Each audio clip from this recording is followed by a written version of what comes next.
السلام عليكم ورحمة الله تعالى وبركاته. قال رسول الله صلى الله عليه وسلم: من قام رمضان إيمانا واحتسابا غفر له ما تقدم من ذنبه. হযরত মুহাম্মদ সাল্লাল্লাহু আলাইহি ওয়াসাল্লাম ইরশাদ করেছেন, যে ব্যক্তি রমজানের মধ্যে ঈমানের সহিত এবং সওয়াবের নিয়তে রাতের বেলায় কিয়াম করে তাকে আল্লাহ সুবহানাহু ওয়া তাআলা তার বিগত গুনাহ সব কিছু আল্লাহ তাআলা মাফ করে দেয়। তো এখানে কিয়ামের কথা বলা হয়েছে, সেটি হলো তারাবির নামাজ। যে ব্যক্তি রমজান মাসে তারাবির নামাজ আদায় করে তাকে আল্লাহ সুবহানাহু ওয়া তাআলা তার জিন্দেগির সমস্ত সগীরা গুনাহ আল্লাহ তাআলা মাফ করে দেব।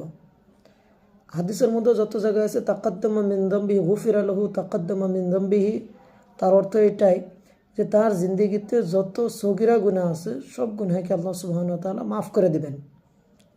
এর অর্থ এই নয় যে কবিরা গুনাহকে আল্লাহ তাআলা মাফ করবেন, কবিরা গুনাহ মাফ করবে না ইনশাআল্লাহ। যদি আল্লাহ তাআলা চায় তাহলে মাফ করতে পারে, কিন্তু উলামারা বলছে এটা শুধু সগীরা গুনার বিষয় বলেছে। আল্লাহ ভালো জানে আল্লাহ কি করবে। তবে হ্যাঁ, আমরা আল্লাহর কাছে আশা করতে পারি যে আল্লাহ সুবহানাহু ওয়া তাআলা আমাদের তারাবির উসিলায়, যেরকম ইয়ার আগে আমি বলেছিলাম, রাসূল সাল্লাল্লাহু আলাইহি ওয়াসাল্লাম বলেছে, মান সামা রমাদান ঈমানান ওয়া ইহতিসাবান গুফিরা লাহু মা তাকাদ্দামা মিন যামবিহি, যে ব্যক্তি রমজান মাসের রোজা রাখছে ঈমানের সহিত এবং সওয়াবের নিয়তে, তাকে আল্লাহ সুবহানাহু ওয়া তাআলা জীবনের সমস্ত গুনাহকে মাফ করে দিবেন। ঠিক ওইভাবেই আল্লাহ সুবহানাহু ওয়া তাআলা ওই ব্যক্তির গুনাহ মাফ করবে যে ব্যক্তি রমজান মাসে সওয়াবের নিয়তে ঈমানের সহিত তারাবির নামাজ আদায় করলো, তাকে আল্লাহ সুবহানাহু ওয়া তাআলা মাফ করে দিবেন। তাই ইনশাআল্লাহ আমরা এই মাসে 30টি তারাবি সহি শুদ্ধভাবে পড়ার জন্য আমরা ইনশাআল্লাহ চেষ্টা করব। আল্লাহর কাছে দোয়া করি আল্লাহ যেন আমাদের সবাইকে তারাবি এবং রোজা রাখার জন্য তৌফিক দেন। আমিন।